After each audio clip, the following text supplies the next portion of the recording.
le sperme que la personne laisse en toi, ça laisse une empreinte sur ta vie. Donc, si on mettait le sacré dans le sexe, on amènerait ça à une condition spirituelle.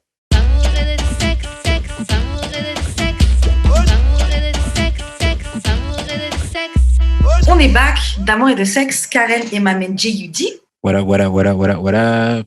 Et comme chaque semaine, on vous revient avec un ou une invitée. Aujourd'hui, c'est une invitée, je te laisse te présenter. Aujourd'hui, on reçoit... Hey guys, c'est Gitana T-Light, CEO, founder of Temple Car, Holistic Healer, doula, name it, I do it. Ok, moi je suis excitée pour cet épisode-là. T'as-tu rap ta tête juste pour ça, G? Même pas, mais je suis dans le thème. Moi, ça me va, je suis dans le thème. Avant qu'on commence, je vais laisser Jude faire les annonces de début et ensuite, on pose la question qu'on pose à tous nos invités, Gitana. Vous pouvez envoyer vos courriers du cœur, non pas juste les courriers du cœur, mais toutes vos suggestions, whatever, d'amour et de sexe, podcast@gmail.com. Mais c'est pas ça que je voulais parler. Je voulais parler des dons et du merch. Je suis un peu mêlé, là. Je suis un peu dans Space-Time. Tous les liens disponibles vont être sur le linktree.com/d'amour et de sexe. Puis, c'est ça. Vous pouvez acheter le merch, donner des dons. C'est le meilleur moyen d'encourager le podcast. Puis, c'est ça. On va avoir du nouveau merch bientôt. Il faut juste que je trouve des idées et tout, là, mais ça s'en vient. Cool. Donc, Gitana, la question qu'on pose à tous nos invités, qui est comment on shoot son shot avec toi? Donc, si quelqu'un veut te séduire, avoir ton numéro, comment il doit s'y prendre pour que ça marche? Moi, je te dirais qu'il faut qu'il entertain mon brain. Il faut que tu nourris mon cerveau. Moi, je suis une personne là, si je peux pas avoir une conversation qui me fait uplift, qui me fait vouloir aller rechercher. C'est comme, faut que tu fasses l'amour à mon cerveau. Vraiment, là, il faut que je sorte de là, puis je suis mind-blowing, puis là, je vais vraiment être comme, wow. Ouais. Ok, est-ce que ça t'est déjà arrivé? Oui, j'étais mariée 2 fois. Oh. Ok, Rika Badou. Non, oui. Moi, c'est souvent ça. Ouais. Ok. Et toi, est-ce que toi, tu shootes ton shot des fois? Moi, je suis très flirtalicious. Hein. Moi, je suis très flirt, je suis une Sagittaire. Hein, donc, on adore. Moi aussi. Je me disais, moi aussi. Je suis très flirtalicious. J'aime beaucoup prendre soin. Je suis chef cuisinière, fait que je fais à manger. Puis là, je vais faire les chantelles, très romantique. Fait que ouais. Est-ce que de nos jours à Montréal, on trouve ça? Non, par contre, I don't know, right? Je sais pas encore trouver de victimes. OK. Mais d'habitude, est-ce que les gars le prennent bien, ils le reçoivent bien quand tu shootes leur shot avec eux? Enfin, oui. Je te dirais oui parce qu'en fait, je vais vraiment avec leurs assets. C'est comme moi, je suis une fille. J'ai grandi aux États-Unis pendant 10 ans, j'étais aux États-Unis. Puis aux États-Unis, il y a une chose que j'ai aimé ou que j'adorais faire, c'est vraiment de dire Yo, brother, you look good. Yo, you know? Tandis qu'ici, les gens vont te regarder en mode Yo. Fait que moi, j'aime ça faire ça parce que eux, ça les sort de leur zone de confort. Yeah. Ça te fait toujours du bien recevoir un compliment. Puis je trouve que c'est ma petite magie à moi, en fait. Yeah. J'adore. Quand un partenaire sent bon, il est frais, t'es comme Yo, you look good, bro. Ouais. Like, highlight me. Puis c'est beau, là. Les voix, je rougir, là, c'est cool. Non, je te comprends. J'aime bien aussi. Quand il y a un compliment, quelque chose de positif que tu peux dire, j'aime bien le dire parce que, tu vois, ça fait du bien de gas up un peu les gens et puis même, tu sais pas comment ça peut faire la journée de quelqu'un et juste, moi, j'ai envie de le dire, donc je te le dis. Oui. Puis aussi, c'est apprendre à recevoir. Hein. Les gens, ils sont plus habitués à recevoir des compliments si tu n'es pas dans un mode flirt ou tu n'es pas dans un mode je veux chat. True. Des fois, je trouve que c'est nécessaire de juste dire Yo, you look good. Like, seriously, brother, wow. Whoever your queen is, wow. You know what I mean? C'est tout. Et après dire, je trouve même que les compliments, ils sont même plus doux, ils sont même mieux au goût quand c'est que la personne n'est même pas en train de te draguer. Je trouve que c'est encore plus bon. C'est que tu n'essaies même pas de prendre quelque chose de moi, tu veux juste me dire que Yo, j'aime bien comment t'habilles, ton swag il est bien, t'es belle, t'es. Ouais. I don't know about that. You know about that? Moi, je suis comme. Come to me with a purpose. Là. Comme, je sais pas. Genre, c'est que là, si je te dirais, j'aime ton sourire, là, je te trouve vraiment comme ça avec ta petite juette. Comme moi, personnellement, je préfère qu'on me dise rien. Comme ça, je sais que si je reçois un compliment, je sais que genre, c'est pour, comme il y a ouverture à l'échange. Ah, tu dis si quelqu'un te fait un compliment, pour toi, je peux la draguer. J'aimerais ça que ça marche de même, oui. Ok, mais tu sais que ça marche pas comme ça. Non, je sais, mais tu sais, c'est comme slider dans les DM. Si tu slides dans mes DM, genre, j'ai comme le chat est libre ou tu sais, des affaires de même. Fait que genre, Après, tu peux shoot. non, c'est ça. La personne slide dans tes DM, elle fait un compliment. C'est vrai que toi, tu peux flirt. Tu peux commencer à flirt, tu vois. Mais c'est parce qu'en même temps, justement, en tant que gars, on reçoit tellement pas de compliments que genre, si une fille, genre, en fait un, c'est comme, is she flirting with me, tu sais. Ouais. Mais tu vois, Mais je pense c'est que là que je trouve le concept plate, en fait. C'est ça que je suis comme, on sait plus comment recevoir. Ouais. Parce qu'on est tellement habitué à, si la seule raison pour laquelle tu me parlais, c'est parce que tu veux quelque chose de moi, que si on te dit quelque chose de genuine, c'est comme, pourquoi tu me dis ça, en fait? Qu'est-ce qu'elle cherche? Et moi, c'est là que j'adore shooter mon shoot, en fait. Parce que c'est là que je me dis, si on est censé être dans une bonne fréquence, moi puis toi, il faut que tu sois capable de recevoir au moins des compliments, au moins des gestes de doux, parce que je pense qu'on a besoin de ça aussi. Puis après ça, si tu sens que tu veux me chat, tu veux me dire, bon, tu n'as pas de copine, tu veux parler, parlons! Mais c'est vrai que moi, je pensais que tu allais aller sur autre chose, Jute. Je pensais que tu allais parler du fait que des fois, on a du mal simplement à recevoir un compliment. Moi, je sais que pendant très longtemps, si on me donnait un compliment, je me sentais obligée de tourner ça à la blague. Parce que, tu sais, c'est un peu pour comme mettre l'attention ailleurs. Est-ce que la personne me ment? Est-ce que ça part d'une insécurité? Après, bon, maintenant, et c'est un gars avec qui que j'avais fréquenté brièvement qui m'avait dit, m'avait fait un compliment. Soit j'avais downgrade ou downplay, ou sinon j'avais fait un truc drôle, là. Et il m'avait dit, quand on te fait un compliment, dis merci. Dis juste merci. Je te dis, t'es belle, ben, merci, c'est tout. Et j'avoue que depuis l'hymne, je me suis dit, c'est vrai, genre, ok, merci. Ça, c'est une sorte d'acceptation de sécurité. Ouais. Mais ça, j'ai réussi à accepter ça quand, genre, Edwidge me dit tout le temps que je suis fly et tout, là. Puis j'ai commencé à accepter ça. Je suis comme, tu sais déjà.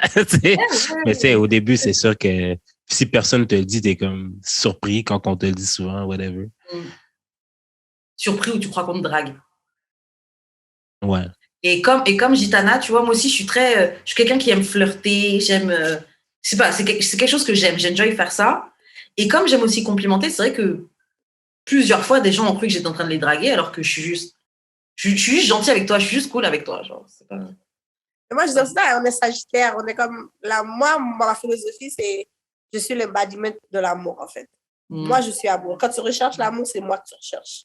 Donc, si mon verre est plein puis que je peux t'en donner plein, je vais t'en donner. Puis c'est pas en m'attendant à ce que tu remplisses mon verre, là. C'est parce que j'en ai plein à donner. Si je suis dans une étape de ma vie où mon self-confidence va pas bien, que je suis vraiment dans ma bulle, mais là, c'est plus difficile. Je n'ai pas dragué. Je trouve que c'est important de savoir ton baromètre, en fait. Ouais. De savoir ta valeur. Fait que moi, I believe I'm love. Yeah. Je te file, franchement, je te file sur ça, complètement. Ok, bon, guys, on va passer à la section courrier du cœur, etc. Cette semaine, c'est pas un courrier du cœur. Ce sont des tweets d'une page que j'ai vue. C'est la page d'une université, donc c'est ASC Confession. Je pense que c'est Cambridge. Non, ok, c'est juste un truc, une page de confession de page universitaire, donc plein d'universités en Angleterre. Et puis il y a cette page de confession. Okay. De petites confections. Gitana, je vais te les lire et puis tu vas réagir, tu vas donner ton conseil, etc. D'accord. Donc, il y a un gars qui explique qu'en fait, il est... sa taille, c'est 5'4". Je ne sais même pas comment c'est en France, en centimètres. 5 pieds 4. Ouais, mais 5 pieds 4, genre en taille en centimètres. 5. Désolée, hein, j'ai besoin de 5. Oh, c'est... Ok. Ouh. Ok, désolé, je suis pied. Ok, donc c'est quelqu'un dans les 1m62, 63, peut-être 5 max, tu vois. 1m62 et quelques. Ok. Donc c'est 3 cm de plus que moi. Donc c'est vraiment quand même petit. Mais bref, je ne veux pas faire de stigmatisation. Bref, donc je suis un gars, je mesure 1m62 et je sens que les filles, pour elles, je suis une joke, je suis une blague, elles ne me prennent pas au sérieux. Elles sont tout le temps en train de me dire « Oh, t'es trop cute !» Mais je sais qu'elles veulent dire ça dans un sens comme « Je suis ton petit frère ». Non, en mode « Ouais, t'es cute, mais pas pour moi » ou « T'es mon petit frère », etc., etc. Bref, le gars veut des conseils. Le gars veut des conseils pour savoir comment il peut se sortir de de cette zone-là où il est stuck, de la petit frère zone? Premièrement, moi, je dirais c'est important de savoir qu'est-ce qu'il fait. Pour qu'il sorte de la friend zone, c'est sûr que si t'es toujours cool, t'es toujours entouré de femmes, que t'es toujours l'ami parfait, que tu te mets dans un friend zone, c'est sûr qu'on va pas te prendre au sérieux en partant. Donc, c'est sûr d'être autour de personnes qui te rendent beaucoup plus confident, d'avoir ta carrière on track, d'avoir tes propres choses, d'avoir ta petite business, ça va déjà donner plus un boost de confiance. Parce que moi, je me dis vraiment que des fois, c'est l'énergie. Si tu restes un petit frère, on va te regarder comme petit frère. Mais si tu te mets, tu t'habilles, tu sapes tes affaires, tu as ta business on check, tes affaires sont gérées, sont réglées, mais l'énergie va changer, on va te regarder différemment. Parce que malheureusement, c'est souvent les apparences qui sont trompeuses. Puis c'est souvent ce qu'on va regarder en premier. Fait que si ton swag déjà là est très enfantin, ou que ton énergie est très enfantin, mais c'est sûr qu'on va dire, oh, mais t'es cute, you know. Mais si t'arrives parce que t'es petit, tu mets tes assets là. Ta chasse est faite, tu t'habilles en costume, cravate ou whatever, t'es toujours bien habillé, bien propre. Il y a une autre énergie parce que j'ai fréquenté des gens. Moi, je suis petite, je suis 4 pieds 11, fait que j'ai fréquenté des hommes petits. Puis la seule raison pourquoi, parce que d'habitude, moi, je me mets toujours dans les 6 pieds, j'aime les choses grandes parce que je suis Moi petite. aussi. Ouais, c'est fou à dire, mais moi, j'aime les grands parce que je suis petit, il faut qu'elle les vibre. Tu vois? Mais les hommes petits avec qui j'ai dealé, c'est ça. C'était comme, malgré qu'ils étaient petits, ils avaient une énergie, là, qui était comme, waouh, OK, toi, on va pas niaiser avec ça, là. Mais c'est pas de sa faute, que là, moi, s'il peut juste s'habiller dans la section enfant. Bon, à partir de là, il faut aller à New York, je sais pas, il faut aller chercher des soins d'ailleurs. De nos jours, tu peux commander sur Internet, on a des options. On a des options. Mais je suis d'accord avec ce que tu dis. Il y a des choses qu'il peut contrôler. Il y a des choses qui sont possibles à lui de gérer. Parce qu'il ne peut pas contrôler comment les autres le perçoivent, mais c'est vrai qu'il peut contrôler ce qui dégage, en fait. Comme tu dis, les apparences sont trompeuses, mais malheureusement, on suit beaucoup aux apparences. Donc, même si elle te voit comme le petit frère, mais si tout d'un coup, tu t'habilles comme tu dis, ouais, non, je suis d'accord avec tout ce que tu dis. Jude, tu dirais quoi? Moi, je dis qu'il y a une opération qui existe maintenant que tu peux élargir, que tu peux grandir. Là. Il y a ça qui existe. Ah oui? Ouais, il y a ça qui existe maintenant. C'est comme ils mettent un genre de truc dans ton os qui fait que ça expande ton os, genre, je me rappelle plus, là. Mais genre, je pense que dedans de 1 an et demi, tu vas pouvoir commencer à faire de l'activité physique si tu fais l'opération et tout, là. Oh, Ben, tu sais, je veux dire, tes jambes vont élargir, mais tes bras vont rester petits, là. Tes risques et périls et tout, là. Mais sinon, ben, parce que moi, je trouve ça dur de sortir de la confiance, genre, out of nowhere, tu sais. Il faut vraiment être conscient que, genre, t'en as moins. Puis des fois, tu sais, genre, j'arrête pas de le dire, mais c'est la réalité, là. Je trouve ça wack que la vie des autres comme, a autant d'incidence sur la vie des gens, mais c'est ça qui arrive, là, tu sais. Fait que t'es à force de te faire dire que t'es le petit frère, que t'es genre, ah, t'es un gars bien, mais t'es juste pas pour moi, tu sais, ça peut jouer vraiment sur le moral, là, puis ça peut le démoraliser, là. Fait que je sais pas comment sortir de ça, genre, out of the blue, là, mais c'est sûr qu'il y a des moyens. Moi, je pense qu'il faut aussi simplement aller vers. Enfin, c'est impossible que toutes les filles partout le prennent comme un petit frère. Il y a plein de gars petits qui gèrent. Là, genre, c'est pas parce que t'es petit que ça y est, tu vas jamais gérer. Après, comme tu dis, je pense pas que c'est juste lié à sa taille. Mm-hmm. Donc, je pense qu'il y a quand même des choses qu'il peut quand même modifier. C'est pas juste t'es petit, on te prend pour le petit frère. Parce que comme elle disait Gitana, il y a des petits, ils dégagent quelque chose. Hein. Et c'est pas que le big dick energy, parce qu'on sait très bien, enfin, il y a cette légende-là que les petits, là, c'est des tripods, là, comme ils disent, là. Bon. Ça, c'est autre chose. Ça, c'est pas vrai tout le temps. I got full one time. Mais ouais, franchement, qui change ce qu'il peut. Tu peux aller au gym, tu peux être un petit, mais tu peux être un petit bien, là, tu sais. Tu peux être un... C'est ça, tu peux être un petit... tu peux être le petit stylé, le petit musclé, comme elle disait, ta business, en fait. Et puis, en plus, simplement, quand tout va bien dans ta vie, peut-être pas tout, mais quand les choses roulent, naturellement, tu dégages autre chose. Mais moi, je pense que c'est juste... Moi, je pense que c'est juste genre... Ta personne, ça va pas lui déranger, que tu sois petit, que tu sois peut-être genre un peu plus shy, whatever, là. Ce que tu dégages va attirer la personne qui est pour toi, genre. Fait que genre, même si genre toutes les filles sont comme... Peut-être que lui, ça dérange parce qu'il aimerait genre se faire plein de femmes et tout, là, mais genre, tu sais, des fois, c'est pas le lifestyle que la vie a choisi pour toi, je te dirais. Fait que faut que tu acceptes un peu genre ton statut, là. Ben, tu peux aussi, genre, pas être ami avec les femmes. Puis, genre, puis là, après, les filles vont trouver ça rude. Mais, genre, qu'est-ce que tu préfères être dans la friend zone ou que les filles te trouvent rude? C'est à toi de choisir. I don't know. Ben, c'est clair que les filles qui l'ont mis dans la friend zone, va ailleurs, cherche autre chose. Ben, c'est ça. Après, tu peux en sortir. Tu peux en sortir de la friend zone, mais. Can you? I don't think you can. Mais moi, je dis, tu pourrais. C'est Après, sûr que ça dépend de la relation, en fait, avec qui tu as. Si les gens t'ont mis, montrent à moi, en tant que femme, j'ai eu une situation où, justement, j'ai mis quelqu'un sur la friend zone. Quelques années, je ne l'ai pas vu. Puis quand il est revenu, j'étais comme, attends, mais je t'ai jamais vu sous cette lumière, en fait. Attends, là, il faut parler. Mais le fait qu'on était friend zone, c'est là que tu vois qu'il y a comme une chemistry qui se fait parce qu'on se connaît, je connais tes affaires. Là, on est comme plus à l'aise, en fait. Puis les choses se font plus naturellement. Puis c'est souvent les relations qui vont durer un peu plus longtemps. Puis après ça, je ne veux pas, si c'est pas fait pour être ça, là, on se dit, ouais, on aurait peut-être dû rester amis finalement. Parce que là, bon, c'est. OK, mais ça arrive combien de fois? Sur 5, mettons. Sur 10. Bon, là. Combien de fois sur 10? Là, comme je te dis, il faut que la personne va faire un travail. Là, Ça arrive genre 0.5, 2, 3, 4. Voilà. Sur 10. Ok, bon, guys, on va passer à une autre situation que j'ai pris toujours sur le Twitter ACS. Donc, donc, j'ai vu que ma petite amie parlait avec un gars sur Snapchat. Et plus tard, j'ai été fouillée dans son téléphone sans qu'elle me voie.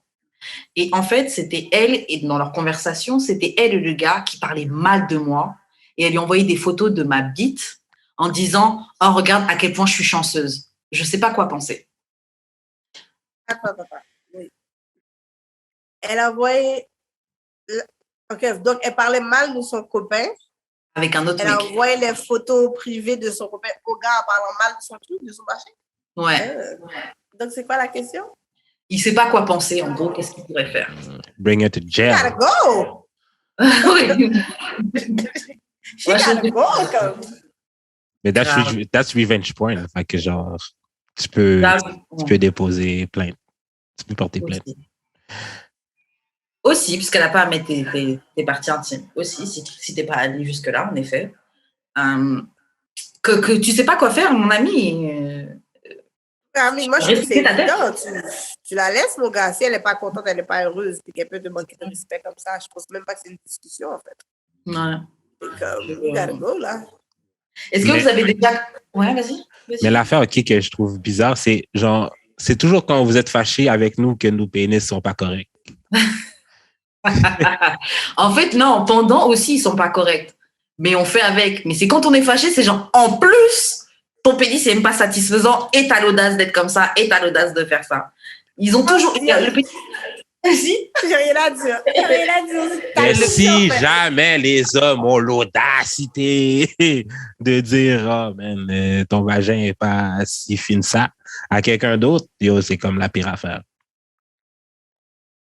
Wow, mais en fait, moi, je rajouterais que si le service est bien donné, beaucoup de fois, c'est quoi qu'on a de la misère à partir. Ouais. Donc là, si on essaie de partir, puis en plus, tu ne donnes pas bien, ça nous donne encore plus de raisons, en fait, comme elle disait, de dire deux vagues sur toi, là. Comme pour de vrai, c'est fou, hein, comment we can be dickmatized. Moi, c'est pour ça que je dis ça. C'est comme si le dick, là, vous avez défini tout, en fait. On fait... Et quand t'as plus la chimie, ça change, en fait. Le sexe change, le goût change, tout change. On fait des concessions, les gars ne le savent même pas. Tu couches avec quelqu'un alors que il croit que ça se passe très bien, alors que toi, dans ta tête, t'es en train de faire une concession. Genre, bon, ok, bon. C'est pas trop ça, mais le reste, ça va. Donc, quand tu commences à réfléchir à tes billes... Wow. Là, c'est comme, c'est dead. Je vais la sucer, ta petite bille, là, genre. Ça va. Oh my God. Ok, bon, guys, on va s'arrêter sur ça. Juste, je te laisse faire les annonces de fin et on va passer à un petit article. Vous pouvez envoyer vos courriers du cœur au d'amour et de sexe podcast@gmail.com, sur Instagram d'amour et de sexe, sur nos Instagram respectifs Jules Expérience et Wesh Karen, et sur Twitter DAEDS podcast. Voilà, donc ça c'est un article que j'ai vu sur le Twitter d'une auditrice, Gamisha, yo, what's up? Elle a partagé un article d'un, tu sais, vous voyez les TED Talk, ils ont un site là. Ouais. Et l'article parle en fait de qu'est-ce que tu peux faire quand la relation est finie, mais que tes sentiments, ils sont pas finis. Ils sont encore là, même si la relation, elle, est finie. Donc, qu'est-ce que tu peux faire avec ça? Ils ont donné 3 steps, trois étapes que tu peux faire, en gros, pour dealer avec tes sentiments qui sont pas encore réglés. Donc, genre, la première étape, ils disaient de démêler et identifier c'était quoi les sentiments que toi, tu ressentais. Et il donnait l'exemple que parfois, ça t'arrive d'être super fâché et tellement fâché que tu sais même pas pourquoi tu étais dans cet état-là, tu vois. Des fois, tu ressens des trucs, tu sais même pas exactement pourquoi tu te sens comme ça. Et généralement, quand tu te sens comme ça, ces sentiments, tu décides de les mettre sous le tapis et tu vas dealer avec ça plus tard. Comme si tu crois que en attendant, tu les mets sur le côté avec le temps, comme si ça va partir. Alors que le mal-être ou le sentiment que tu as senti, il est encore là. Et en fait, ce qu'il disait, c'est que un conseil pour sortir de cette situation-là, c'est que ils expliquaient que souvent à la fin d'une relation, les sentiments qui sont dominants, c'est t'es énervé, t'es triste, et quand tout ça s'est mêlé, ça peut faire quelque chose de très intense. Et il disait en gros que pour ça, faut prendre du temps pour démêler tout ça, mettre les bons mots sur ce que tu ressens, pourquoi tu te sens aussi, pourquoi tu sens que c'est aussi horrible, pourquoi tu sens autant que c'est dur, pourquoi tu sens qu'il y a ce malaise-là. Et en fait, il disait, il faut se poser les questions simplement, où est-ce que j'ai mal? C'est quoi la pire chose de la situation, etc. En fait, ils expliquent simplement que si tu veux dépasser ce sentiment de mal-être, être fâché, être sentir seul, vide, etc., tu es obligé de prendre le temps de te focuser sur ces sentiments-là et pour prendre le temps de figure out où est-ce que ça fait le plus mal. Vous pensez quoi de ce premier step qu'ils ont dit à faire? Est-ce que vous êtes d'accord? Vous en pensez quoi? Moi, je suis d'accord. En tant que coach, c'est une des choses qu'on fait beaucoup avec les clients, en fait. Quand ils viennent ici avec ces genres de problèmes-là, c'est vraiment, on essaie de démystifier les mots. Donc, elle va commencer par I'm angry. OK, mais t'es fâché après quoi?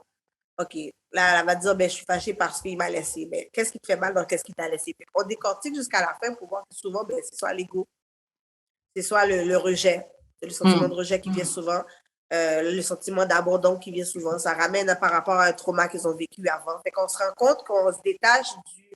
Parce que c'est plus facile de blâmer quelqu'un puis de dire tu m'as fait ça que de dire, ben, ma responsabilité vient de cette blessure-là, en fait.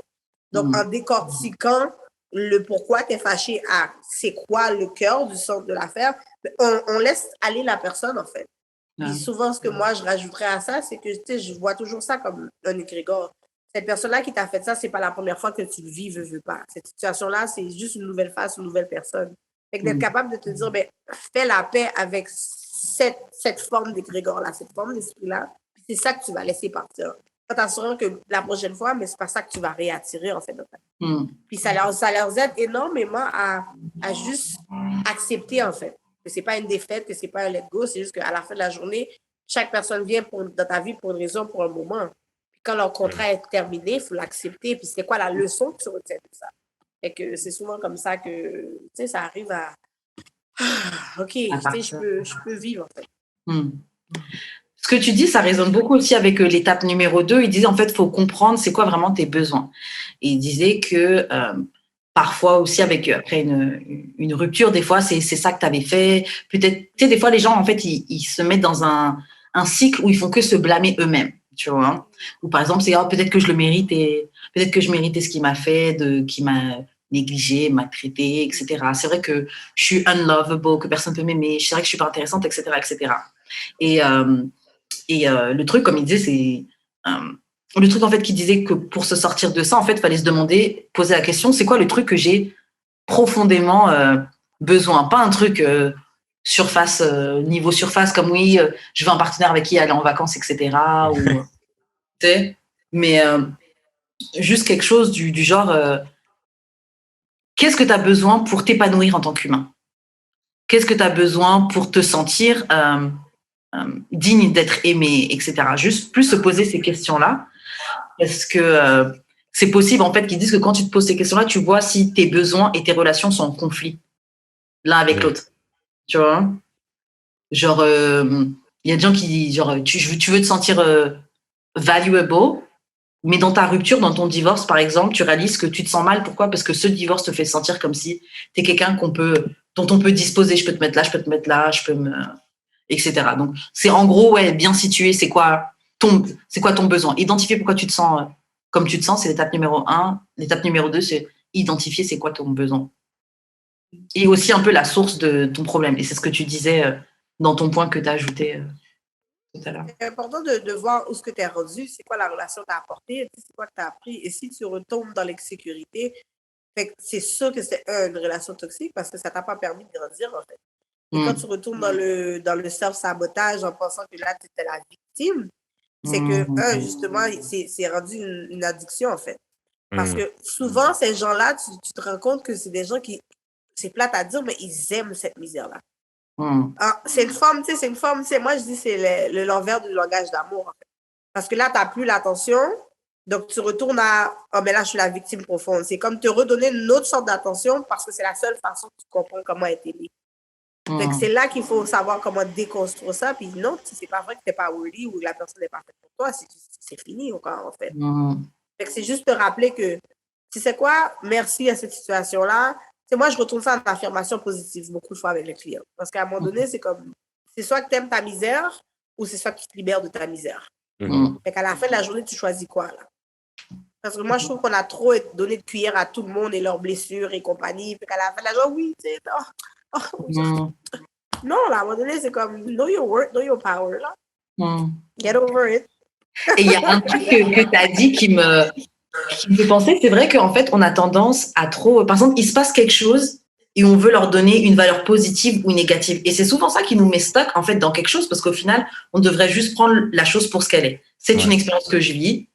Et puis, au final, même, on pense qu'avoir des sentiments qui peuvent être négatifs, entre guillemets, on pense comme si c'est quelque chose de mal. Mais être triste, c'est des émotions de la vie. Tu te sens vite, mais c'est normal. C'est une rupture, etc. Mais il n'y a rien de définitif, en fait. Il y a aussi le fait que je pense que les gens ont aussi peur de nommer les choses comme elles sont, qui font que, genre, il arrive qu'il y ait une situation, tu sais, il y a eu un set de situations avant ça qui ont mené à ce qui est arrivé, whatever, mais expliquer la situation, ça l'invalide pas ce qui est arrivé, ça fait juste, genre, dire, ben, comme c'est juste un tour pour plus que ça recommence, ou genre juste pour que tu puisses toi-même identifier quand tu vois le pat commence ou les mécanismes recommencent, que tu puisses les identifier pour comme peut-être changer de chemin. J'ai l'impression que les gens ont de la misère avec ça aussi. Ils ne les voient pas, mais c'est ça, quand tu rentres souvent dans la victimisation, c'est cette étape-là qui est brûlée, en fait. Parce qu'à la fin de la journée, tu ne peux pas t'asseoir et te dire, OK, mais c'est ce que j'ai appris, parce que là, tu es dans le moi, tu sais. Fait que tout ce que tu as dit, moi, je suis totalement d'accord, puis c'est ce que je pousse toujours les gens à faire, c'est d'être capable, justement, d'identifier ces choses-là. Puis moi, je fais ça avec des release letters. C'est quoi le problème? Qu'est-ce qui s'est passé? C'était quoi la situation? Où est-ce que ça s'est brimé?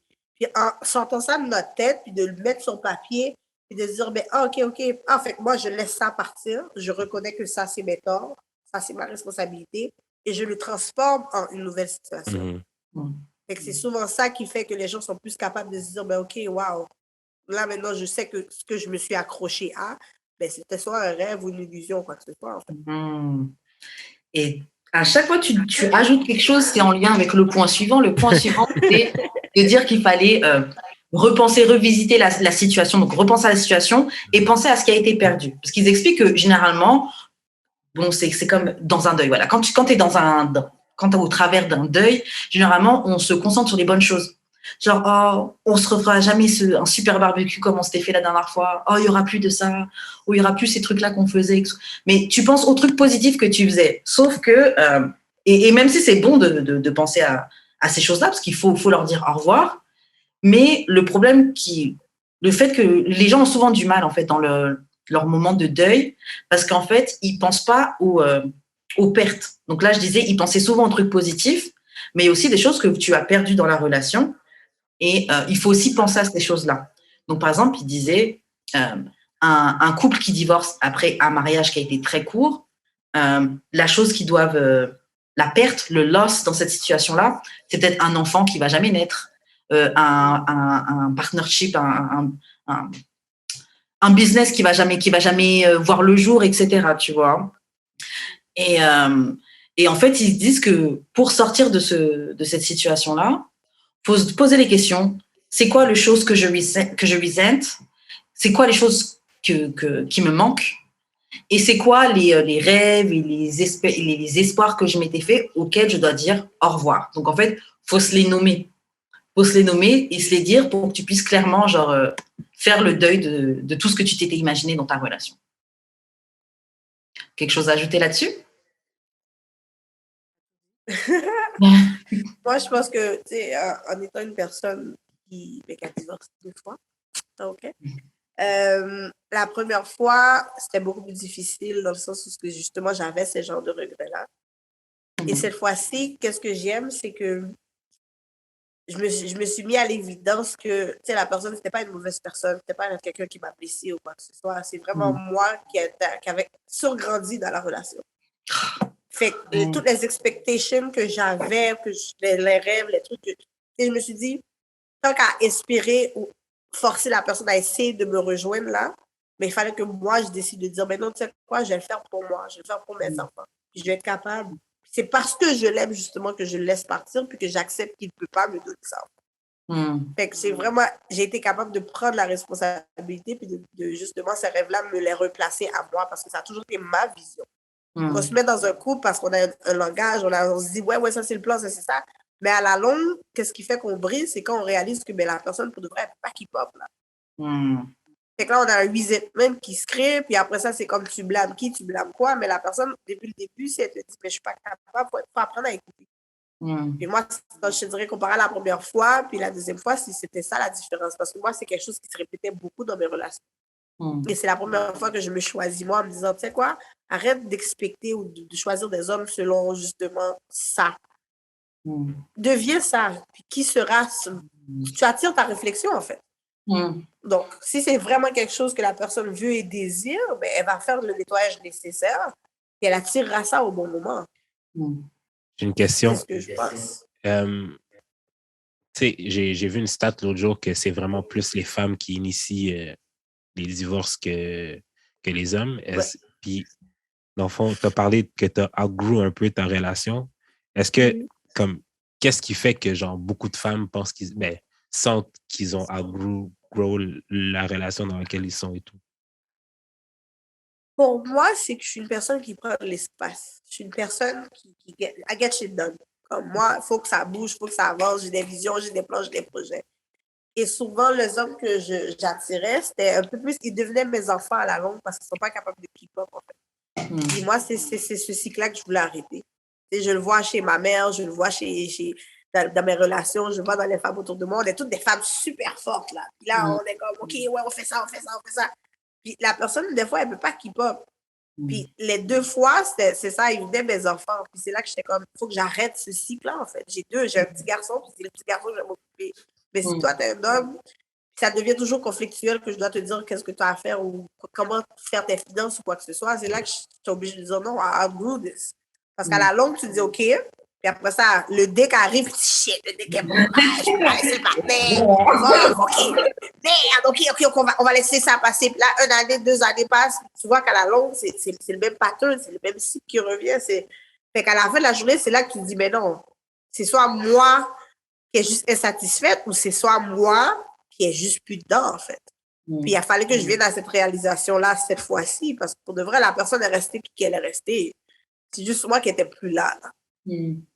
Moi, je sais que moi, souvent, mon problème dans mon choix de gars, c'était souvent que j'ai tendance à les mettre haut. Parce que moi, j'aime genre voir mon gars, genre. J'aime, mais au final. Sagittaire, on aime les dieux. C'est ça, je veux que tu me blow mind. Et le truc, c'est que au final, je réalisais que c'était moi, je les mettais, genre, ils n'ont jamais été ces personnes-là. Donc au final, je finissais toujours déçue ou pas. Tu sais, au fil de la relation, tu as plein de déceptions qui s'accumulent. Et après, au bout d'un moment, ouais, tu te désintéresses de la relation, tu n'es plus dedans. Mais au final, je réalisais que c'était même pas tant eux qui, même si oui, ils pouvaient avoir leur tort, mais c'est moi aussi que de base, je les mettais déjà sur un piédestal. Je voulais les voir plus haut qu'eux-mêmes, ils se voient. Genre, t'étais en amour avec le potentiel de la relation plus qu'avec ce qui se passait devant toi, là. Il y a de ça. Il y a de ça. Je pense pas que c'était uniquement ça, parce que j'aurais pas non plus inventé une personnalité, tu vois. Ouais, c'est Mais ça. ouais, il y a un truc de potentiel. Ouais, il est comme ça. Mais tu le vois encore plus que. Alors que. Moi, je dis qu'on voit l'âme, en fait. On voit Ouais. l'âme. Comme il dit, on voit le potentiel, on voit qu'est-ce qu'il pourrait devenir. Puis là, on se dit, OK, moi, je suis comme ça, t'es comme ça. OK, on peut faire ça, comme ça, comme ça. Puis la personne, je trouve qu'au début, elle essaie vraiment parce que ça lui donne un boost de yo, tu sais quoi? Elle me voit pour qui que je pourrais devenir. Fait qu'on peut faire ça, mais à la longue, c'est comme s'ils sont pas capables de keep up, en fait. Et là, on devient trop ci, on devient trop ça. Puis là, lui, il est comme un mode chill. Mais ça t'énerve encore plus. Mais comment un peu revenir à, genre, je pourrais dire la réalité? Parce que, genre, tu sais, c'est comme tu rencontres la personne puis tu te fais, genre, des rêves, des idées, puis t'es comme, j'aimerais que cette personne-là rentre dans mes rêves. Mais comment juste voir la personne pour ce qu'elle est, en fait? Je sais pas. En fait, le truc, c'est que je pense pas que c'est aussi clair que ça dans nos têtes quand ça se passe. Peut-être que si on rentrait dedans et puis quand tu vois le gars, tu dis clairement, OK, il est comme ça, mais je le vois comme ça, mais en vrai, il est comme. Je pense que c'est avec le temps que tu réalises que. Parce que comme elle disait, au début, tu parles et tout, et la personne, elle dit, oui, on est comme ça, on est comme ça. Et puis il y a aussi un truc, tu vois, c'est que apparemment, en amour, je sais plus où est-ce que j'avais vu ça, mais on tombe amoureux de comment la personne nous perçoit dans son regard, tu vois. C'est ça, t'aimes comment la personne te regarde, comment elle te fait sentir, etc. Donc peut-être qu'eux-mêmes finissent eux-mêmes par même croire à ce qu'on voit en eux. Oui. Moi, je dis toujours, tu l'acceptes ou tu l'acceptes pas. Parce que la personne va te montrer plusieurs fois sa vraie vérité, sa vraie face. Yeah. Et il y a des moments où tu dois accepter ou tu l'acceptes pas. Fait que si tu l'acceptes pas, c'est là que ça devient cassé. Quand tu l'acceptes, même si c'est vrai ou pas, il y a une vérité qui est partie. Il y a quelque chose qui s'est fait que tu es comme, OK, toi, tu es comme ça. Fait qu'il y a quelque chose qui se dissipe à chaque fois. Et à la fin, tu dis, OK, toi, ça, c'est toi. Tu sais, puis comme je disais, mon deuxième divorce, en fait, c'était ça, en fait. J'étais obligée de dire, OK, wow, ça, c'est toi. C'est pas mauvais, c'est pas dégueulasse, c'est juste que moi, où est-ce que je veux m'en aller, si je reste là, ça va devenir toxique.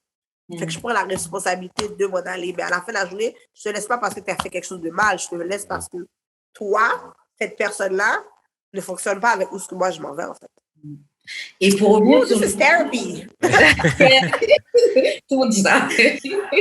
Le truc, c'est que aussi, je pense que si toutes les personnes qui se mettent en couple et qui se marient, etc., peut-être que s'ils faisaient des thérapies et tout avant de se marier ou un truc comme ça, peut-être qu'il y aurait plein, avant ou même pendant, peut-être qu'il y aurait moins de divorces également. Je pense pas que c'est une fatalité, mais je pense que déjà, on grandit nous-mêmes avec nos propres issues, exactement, nos propres bagages.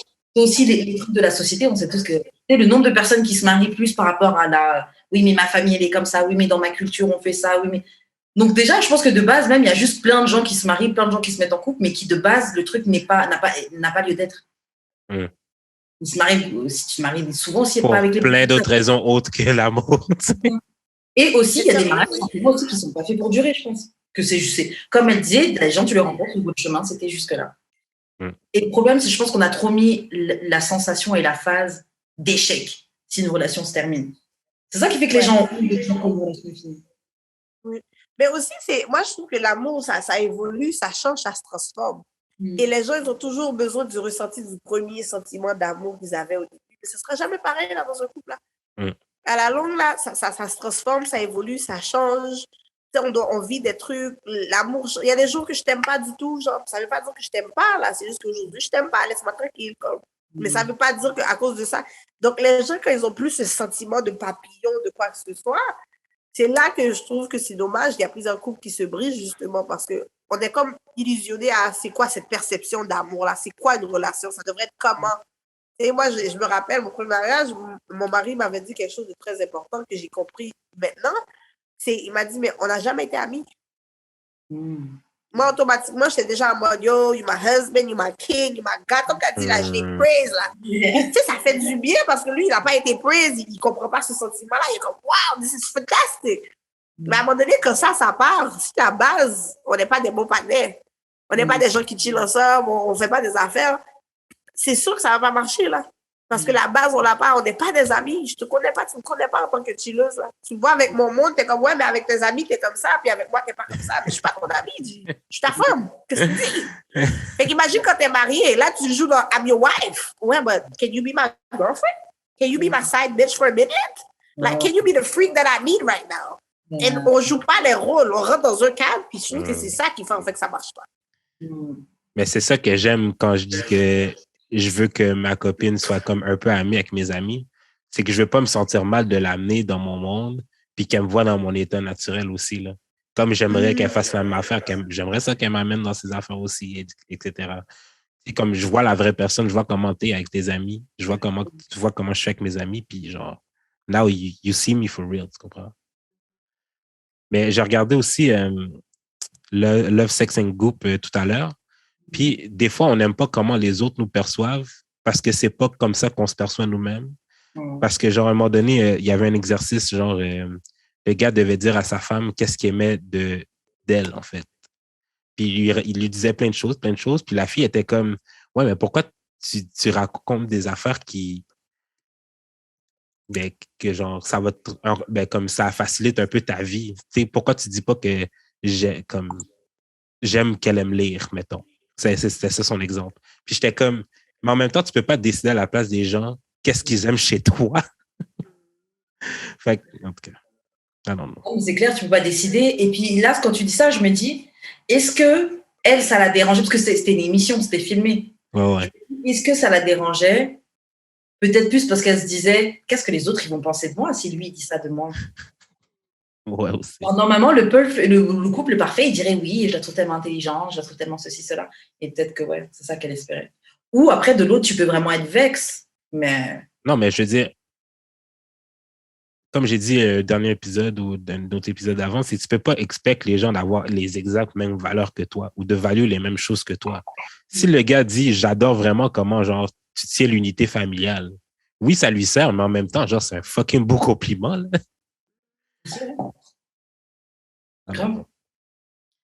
Moi, j'ai... revient à ce qu'on disait au début, les gens, ils savent plus comment recevoir. On s'attend toujours à l'extraordinaire, mais la simplicité des choses, c'est difficile. Yeah. Parce que quand tu dis j'aime lire, ça dit que j'aime ton intelligence, j'aime que tu es capable de réfléchir, j'aime que tu es capable de... Ça n'a peut-être pas été exponentiel. Il n'y avait pas d'extra flafla dedans. Ouais, puis les étoiles comme ça. You know? Ça, c'est clair. Mais j'ai une question qui me vient, je l'avais déjà posée dans d'autres émissions, je ne sais plus laquelle. Mais selon toi, comment on peut faire pour passer, tu sais, parce qu'il y a les débuts de relation où on a eu, ça pète, c'est merveilleux, mais comment on peut faire une transition en douceur dans justement le moment des débuts et là où on est dans une routine, on est habitué, etc. Est-ce que toi, tu as des conseils sur comment passer la transition de miel Faites quelque chose qui vous sort de votre zone de confort. à tous les deux? À ton cas, on offre la ionistime. Puis, tu sais, souvent, la ionistime, c'est un bain de vapeur que tu fais, tu t'assois, puis il y a des herbes, puis il y a de la chaleur. Puis souvent, tu sais, j'ai des couples qui vont venir. Puis, tu sais, c'est souvent plus les filles qui viennent. Puis, des fois, la fille, elle vient, puis elle dit, oh, tu sais, on n'a rien, on n'a pas de magie, quoi que ce soit. Qu'est-ce qui est cool avec le steam, c'est que pour les hommes, ça aide leur côté du sperme, ça les aide à rester plus longtemps, ça les aide à avoir une meilleure odeur. Tu sais, c'est super cool. Mais les hommes, c'est pas quelque chose qu'ils vont dire, hey, quoi, je vais pas aller me chauffer la queue, là, c'est quoi, je vais pas aller me chauffer la queue, t'es malade, c'est ça. Mais veux pas, tu sais, finalement, quand ils viennent, c'est tellement relaxant, ça aide tellement, ça leur sort tellement de corps, puis après ça, tu sors de là, t'as envie de baiser, en fait, quoi. Ah, c'est un bain de vapeur sur les parties génitales? Sur les parties génitales. Oh, nice. Fait que juste ça, ça leur sort de leur zone de confort. C'est une nouvelle expérience. C'est quelque chose d'intime aussi, de romantique. Puis ça, on finit avec une belle méditation tantrique. Il y a les bols, les chandelles autour. Fait que veux pas, il y a une continuité après ça qui se fait. Tu sais, on va vraiment partir. Tu sais, moi, je fais beaucoup de tantrique. On parle beaucoup de chakras, d'alignement, des trucs comme ça. Fait que tu sais, ils vivent toute une expérience qui leur permet de parler. Parce que quand ça devient trop routinier, c'est parce qu'on parle pas. On parle juste de choses basiques. On fait rien de nouveau. Fait que c'est de faire vraiment quelque chose qui te sort de ta zone de confort, quelque chose que tous les deux, c'est nouveau. Que tous les deux, vous avez pris vraiment une décision. Fait que des fois, je leur dis, tiens, donne un défi que tu sais que la personne va foirer. Wow. Puis à la fin, venez ici. Fait qu'à la fin, qu'est-ce qui est cool, c'est que quand ils retournent dans leur zone de confort, c'est souvent le mari qui vient booker. Fait que là, il va prendre un bain, il va prendre du vin. Tu sais, ça vient avec du bain. On a super de bons bains. Il prend un bon bain de coupe ensemble. Tu sais, ça sort de chez toi. T'es peut-être pas obligé d'aller à l'hôtel dépenser trop, mais là, tu viens dans une autre espace, c'est énergétiquement bien. Puis après ça, tu perds ton style. T'es bien tipsy quand tu sors de là. Puis yo, ça vous fait une belle expérience. Fait que moi, je dirais vraiment sortir de sa zone de confort puis de faire quelque chose d'inconnu pour les deux qui va vous forcer à parler. Donc, super conseil. Juste à parler de ton truc, moi aussi, maman, j'ai envie de. Il va venir. Non, ça a l'air vraiment, vraiment nice. Ok, on va passer aux questions bazar. Donc, on a parlé un petit peu avec toi depuis tout à l'heure, mais est-ce que tu peux nous développer, c'est quoi ta profession? Bon, là, tu l'as dit un petit peu, mais en gros, comment tu définirais ta profession? En quoi ça consiste? Donc, moi, je suis un spiritual counselor. Ma job, c'est vraiment d'aider les gens à redécouvrir leur full potentiel. Mais pour traverser à travers ça, il faut aller voir les traumas, il faut aller voir les blessures, il faut prendre le temps de s'asseoir et de dire, ben, moi, depuis tel âge, ou même des fois, on peut aller dans le ventre de ta mère, là. Comment ta mère était, comment la grossesse s'est passée, quoi que ce soit. On découvre vraiment tout ce qui est les traumas, puis tout ce qui fait qu'aujourd'hui, on a certains patterns qui nous retiennent. À partir de là, on va vraiment venir les défaire, puis on va venir créer des nouvelles choses. Beaucoup de fois, on va se dire, oh, tiens, I release, mais on laisse de l'espace dans la vie. Avec des situations, des expériences reviennent. Tandis que là, on prend vraiment le temps de dire, mais ce projet-là, qu'est-ce que tu voulais faire? Comment tu vas le réaliser? Là, on a un plan, on a des devoirs, on a des choses à faire. Comment je m'y prends, c'est vraiment avec les soins énergétiques. Donc, on peut utiliser les chakras, on peut utiliser les cristaux, on peut utiliser les bols tibétains. J'ai beaucoup de femmes aussi qui ont des problèmes de fertilité, d'endométriose, de fibrome ou de cyste. Fait que là, on a un autre soin parce qu'on va faire vraiment l'estime, les massages, on va changer l'alimentation, on va venir travailler beaucoup sur le mental.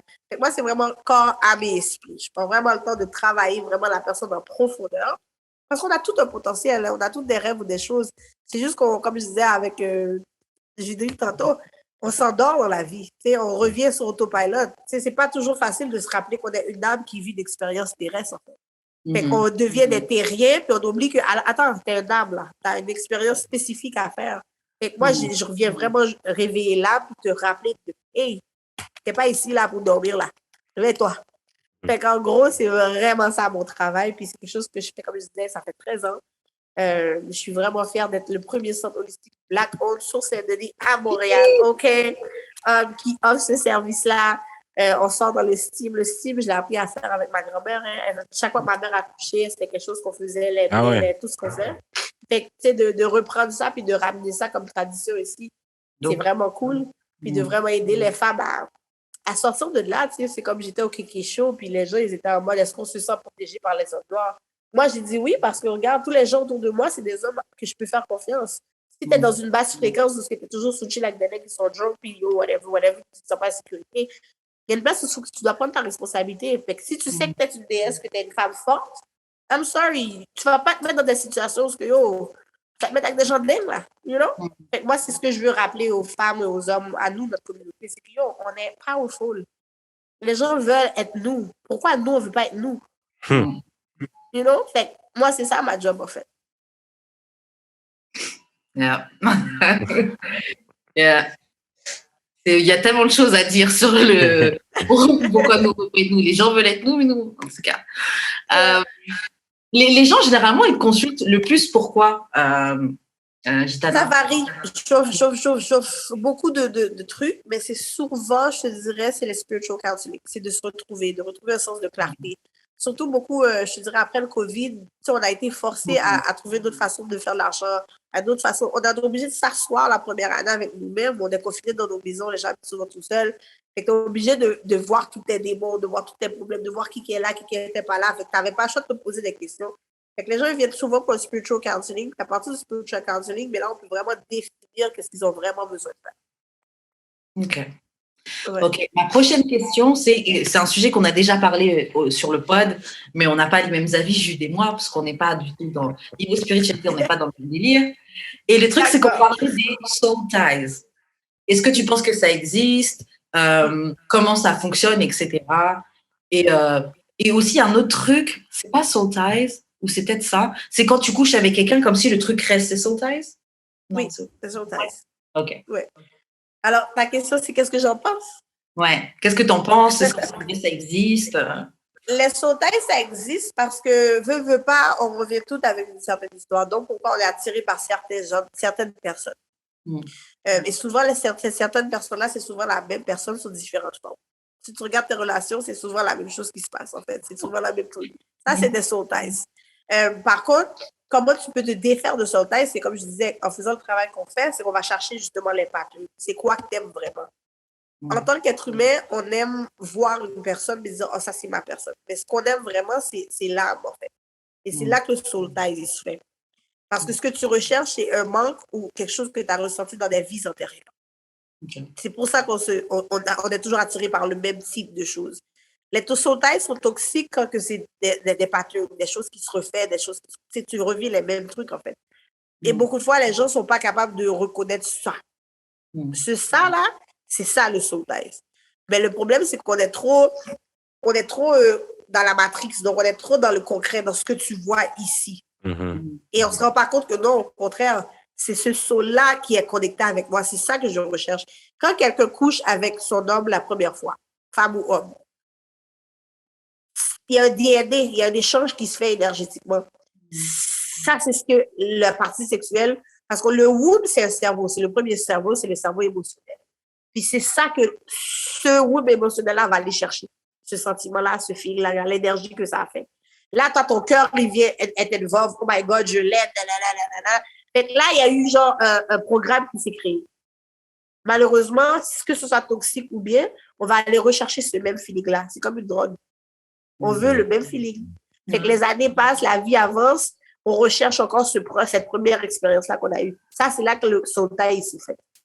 Et c'est ça qu'il faut être capable de reculer puis de se dire, et moi, je dis toujours, asseyez-vous, puis prends le temps d'écrire ton premier copain. Qu'est-ce qui s'est passé? Comment ça a été? Qu'est-ce qui s'est passé? Comment ça finit?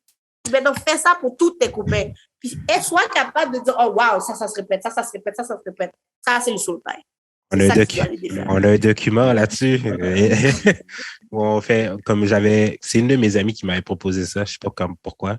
Elle m'a dit, fais un tableau, puis compare tes ex.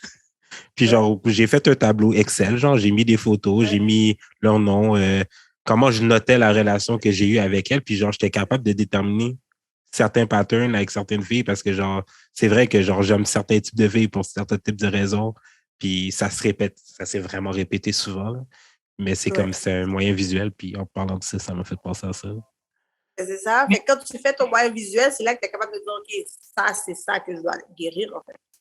Mais en fait, le truc, c'est que, disons, moi, je pense à moi, par exemple, moi, je sais qu'il y a un certain type de gars que j'aime et que oui, bon, j'ai des ex assez différents, mais il y en a quand même, ils ont pas mal de points communs, tu vois. Le scammer? N'importe quoi. Le truc, c'est que, OK, disons que j'arrive à identifier, OK, ils ont ces points communs-là, mais à quel moment tu vois si c'est négatif ou positif? Parce que peut-être que juste, j'aime bien ces gars-là, ce genre de... Ça devient négatif et toxique quand tu n'arrives pas à te ressortir du même pattern. Okay. Si c'est positif à tes yeux, mais qu'à la fin de la journée, ça finit toujours de la même façon, c'est pas positif. Okay. C'est pas positif. Donc, parce qu'à la fin de la journée, on s'entend qu'en tant que personne ou que ce soit féminin, masculin, qu'est-ce qu'on veut, c'est mourir vieux avec quelqu'un.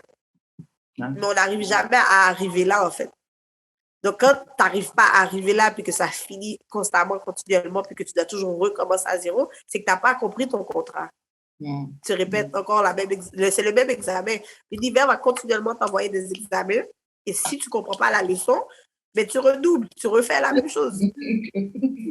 C'est ça.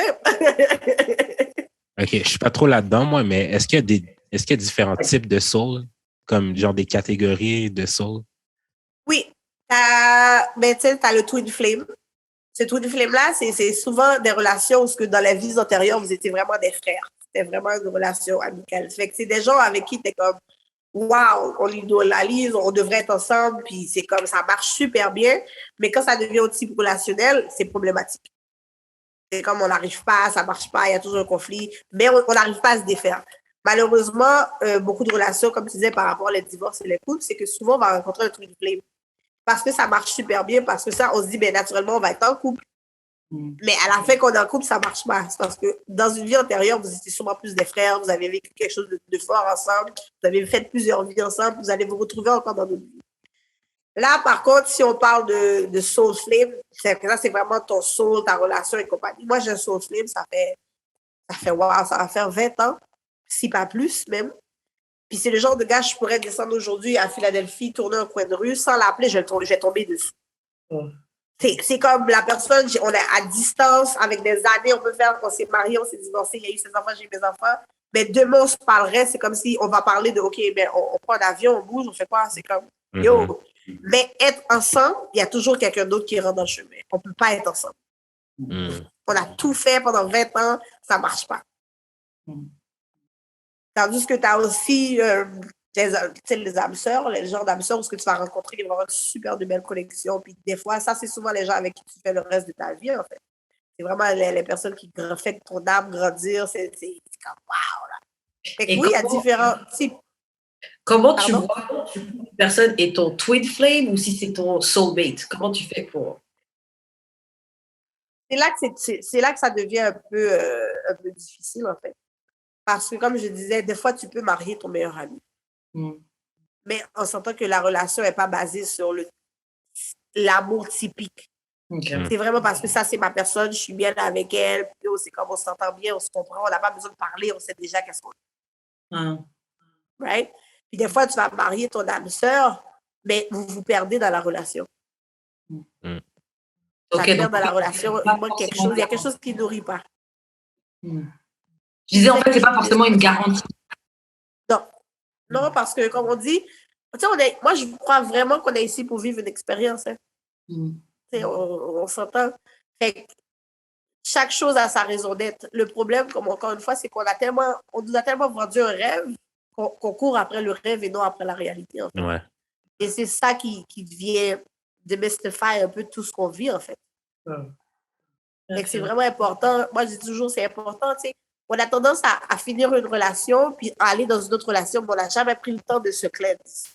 On n'a jamais pris le temps de dire, tu sais, je vais sortir cette énergie-là de moi, je vais faire de l'espace pour quelque chose de beau, je vais m'asseoir pour pouvoir voir qu'est-ce que j'ai appris, comment que je peux faire mieux la prochaine fois. Ça, on va le faire en passant, mais on ne va jamais le faire concrètement. Fait qu'automatiquement, tu rentres dans une autre relation, mais tu as amené tout ton ancien bagage. Puis là, tu veux que cette personne-là, inconsciemment, te sauve de ce que tu as vécu. Donc, ça, c'est déjà un poids que tu mets sur la personne, que la personne t'a jamais dit que moi, je voulais prendre ton poids, là. J'ai jamais dit Mais c'est ça, tu sais, puis vice-versa. Puis c'est drôle parce que, genre, à un moment donné, je regardais Married at First Sight, mais version française, puis genre, un des psychologues, il disait ça, genre, il disait, tu sais, on rentre dans un couple pas pour être le psychologue de l'autre. On rentre dans le couple, genre, juste pour, genre, l'appuyer, oui, mais genre, c'est pas à moi de faire le travail à ta place. Puis, quand j'ai dit ça sur Twitter, il y a une fille qui était vraiment fâchée que j'ai dit ça, comme si c'était actually ma job de faire ça. Puis je trouve qu'il y a des personnes qui genre, ils cherchent des partenaires pour un peu les sauver, tu sais. Mais c'est ça, c'est des gens qui ont des daddy issues ou des mother issues. Ça, c'est des gens qui n'ont pas dit la glande trop bas. Sorry. Allô? Oui. Oui. Okay, ouais. So, c'est ça, c'est des gens qui ne sont pas dit là avec leur genre de trauma là. C'est des gens qui reviennent encore avec leur partenaire d'enfant. Puis c'est ça, je dis, quand tu vas dans une relation et que tu n'as pas fait le nettoyage, ben, souvent, c'est ça. Tu as besoin que quelqu'un vienne guérir ce que tu n'as pas guéri. Puis les relations, c'est souvent ça. Est-ce que toi, dans tes relations amoureuses, quand tu rencontres des gens, ou même peut-être dans tes mariages, est-ce que tu as senti que les gens avaient des préjugés sur ton métier? Ton métier, tout ça? J'ai des préjugés à tous les jours. Okay. Pendant longtemps, surtout par rapport à ma famille, ça a été difficile. Tu sais, je suis fille de pasteur. Hein. Alors, encore pire. Encore pire, tu vois. Donc, pendant longtemps, j'ai porté ce poids-là jusqu'au jour où je me suis acceptée moi-même, en fait. Fait que des fois, qu'est-ce qui est cool, c'est que, tu sais, je vais avoir des chrétiens comme je vais avoir des non-religieux ou quelqu'un de religieux. Moi, j'ai voyagé à travers les religions. J'ai fait le Nation of Islam, j'ai fait le 5%, je suis professeur de yoga, j'ai travaillé dans le bouddhisme. Fait que je me mets à l'aise avec tous les langages. Donc, pour l'instant, c'est pas quelque chose qui m'affecte. C'est comme il y a un an de ça, on m'a mis dans le journal de Montréal, puis c'était écrit La sorcière des temps modernes. Mes parents m'ont pas parlé pendant des mois là, à cause de ça. Voilà. À la fin de la journée, on s'entend qu'on s'est métamorphosé à travers l'histoire pour pouvoir s'adapter. C'est quelqu'un qui fait la taromancie, quelqu'un qui fait du reiki, quelqu'un qui travaille avec les pierres. C'est toutes des anciennes sorcières, c'est toutes des anciennes magiciennes. Là. C'est juste qu'on a trouvé des mots qui s'adaptent dans le système. À la fin de la journée, tu peux pointer ton doigt comme que tu veux. Moi, tout ce que je sais, c'est que quand quelqu'un vient dans mon bureau et me dit « je ne peux pas avoir un enfant » puis que dans 6 mois, tu es enceinte, J'ai Ouais. fait ma job. Mm. Si ton couple ne marchait pas, puis aujourd'hui, tu es heureuse, j'ai fait ma job. Si tu avais des fibromes, puis on t'a dit tu vas le faire opérer, puis tu ne te fais pas opérer, j'ai fait ma job. Fait qu'appelle-moi ce que tu veux à la fin. Je suis le docteur, tu sais, chez nous. Fait que moi, I don't care. Tu vois, je pense souvent avec le problème, c'est que déjà les gens ont vraiment du mal à. Ils pensent vraiment que genre. En fait, moi, je trouve que les gens ont du mal avec le fait d'être dans une religion ou de suivre une religion et tout ce qui est du domaine de la spiritualité, alors que ce ne sont pas du tout des choses qui sont. Contradictoire. C'est pas du tout contradictoire. Après, bon, chacun a sa manière de vivre, de voir la religion, etc. Mais je pense que les gens sont plus accrochés à la religion qu'à la spiritualité. Alors que, selon moi, la religion, c'est quelque chose, c'est comme une aide pour t'emmener à avoir une vie spirituelle. Mais je trouve que les gens pensent ils sont plus accrochés au fait de dire je suis dans tel groupe et nous, c'est ça qu'on fait et c'est ceci, c'est ça. Alors ça, c'est l'esclavage, hein? L'esclavagisme, ça fait un bon travail là-dessus. Puis moi, je trouve que c'est là que l'éveil spirituel devient encore plus magnifique. C'est quand tu es assez grand pour te dire que là, j'ai plus besoin de m'accrocher aux jupes de mon maître, que je peux enfin voir pour ma propre vision, voir. On dit beaucoup d'appeler peu d'élus, hein? C'est pas tout le monde qui mérite d'être un leader, puis c'est pas tout le monde qui est une lionesse, tu vois. Tandis qu'il y a d'autres personnes, ils ont besoin de suivre quelque chose parce qu'ils n'ont pas la force personnelle. Ils sont pas assez forts pour pouvoir avancer et prendre des décisions par eux-mêmes. Mais ça, je pense que ça. Je veux dire, tu sais, les humains, on est très tribal. Fait que ce soit même sur autre chose que la religion, comme la politique même. Ouais. On est très genre, moi, mon groupe, on fait ça, puis genre, si tu ne penses pas comme ça, t'as pas rapport, ou genre, tu même mérites d'être cancel, whatever. Je trouve juste. Ça c'est l'esclavagisme pour moi. Tu sais, c'est comme si tu calcules depuis l'histoire, on a toujours dit, ben ça c'est tel pays, ça c'est telle frontière, ça c'est telle affaire. Juste ça. C'est juste ça nous force à rester en groupe. Mais avant ça, on était des gens libres, hein? On était des gens qui étaient très, comme on pouvait se parler, on vivait en communauté, on pouvait aller faire les échanges ou quoi que ce soit, puis c'était toujours pour ramener. Fait, pour moi, c'est là où je me dis, il y a une grosse détorsion du mot famille qui a été faite, qui fait qu'aujourd'hui, ben, on n'arrive pas justement, tu sais, c'est comme blanc, noir, COVID, pas vacciné, vacciné, tu sais, ça revient toujours à la même chose, cette séparation-là. Oui, un contre l'autre, noir-blanc. C'est ça. Mais c'est pour ça que je veux dire que, genre, pour moi, ce n'est pas. Parce que tu parlais du travail de l'esclavagiste et tout. Bon, oui, il a bien fait son coup, mais pour moi, genre, ce ne sont pas des choses en contradiction. Pour moi, tu peux très bien suivre la Bible ou suivre la Torah ou ce que tu veux et quand même être conscient des bails d'esprit et qu'il y ait du bon comme du mauvais, etc. Pour moi, dans ces livres saints-là, ils parlent exactement de ça, là. Par exemple, on parle souvent dans les trucs de spiritualité, tout ça, tu peux faire tes offrandes, tes machins, tu as des trucs que tu fonctionnes par rapport à la lune, des trucs comme ça. Tu retrouves ces choses-là dedans. Même dans les trucs qui sont un peu plus considérés comme genre pas magie, mais ouais, si on peut mettre dans ça. Les gens parlent même dans les pratiques un peu plus genre, je sais pas c'est quoi le terme. Ésotérique. Voilà, ésotérique. Où on va avoir des sacrifices, tu vas verser du sang, etc. Ces trucs-là, tu les trouves dans ces... Mais c'est là que la séparation encore, ça revient. Parce que tout ce que tu sais, si tu connais l'histoire de la religion, tu sais que ça a été basé sur le spiritus des Africains. T'sais? Mais encore une fois, c'est comme Shaka Zulu le dit très bien. Ils sont arrivés, ils nous ont dit de nous prosterner. Et quand on s'est relevé, ils n'ont plus d'autre terre. C'est notre propre religion qui nous a tués, en fait. Puis ça a été fait comment? En mettant cette séparation-là. Mais si on savait très bien que c'était le même langage, c'est pour ça que je te dis, moi, j'ai voyagé à travers la religion, puis la seule chose que j'ai compris avec le temps, c'est que c'est la même chose. C'est le même, c'est la même chose. C'est comme tu as dit, c'est exactement. Tu peux lire, c'est comment tu lis ta Bible. Comment tu lis ces choses-là. Si tu lis à travers la Bible, qu'est-ce que tu comprends? Tu vas voir que ça te ramène effectivement à la spiritualité. Mais parce que quelqu'un t'a dit que c'est pas ça, mais toi, tu vois comment que la personne t'a expliqué. Mais à la fin de la journée, si tu es libre, puis si tu reprends ton pouvoir, tu vas te dire, ben non, il y a quelque chose qui ne marche pas. Moi, j'étais à l'église, puis ma conscience me disait, non, sors de là. Si tu fais tes propres recherches, si ta propre expérience, Ouais.